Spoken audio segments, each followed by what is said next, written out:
ప్రార్థన చేసుకుందాం.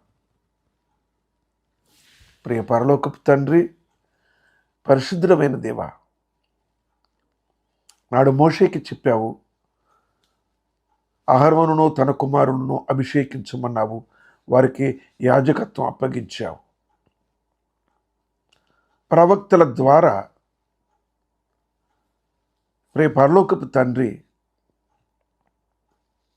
సౌలును, దావీదును, సొలొమోనును అభిషేకించావు. రాజులుగాను చక్రవర్తులుగాను చేశావు. కానీ నీ ప్రియ కుమారుడు, నా విమోచకుడు యేసుక్రీస్తు ప్రభువును నీవు అభిషేకించిన విధము చూడగా ప్రభా గుండె బ్రద్దలగుచున్నది. భూస్థాపన నిమిత్తము పాతిపెట్టు దినము కొరకు అభిషేకించినావు.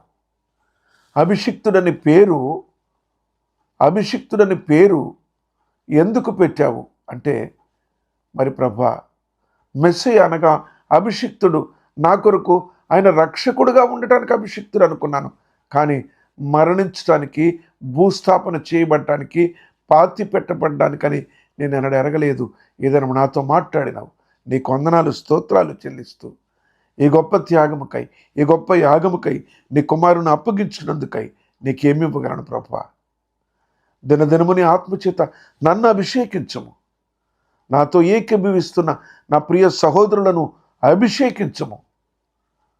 మా మరణ దినము కొరకు మమ్మల్ని సిద్ధపరచుము. వందనములు, స్తోత్రములు చెల్లిస్తూ యేసు ప్రభువు నామమున అడుగుచున్నాను తండ్రి. ఆమెన్.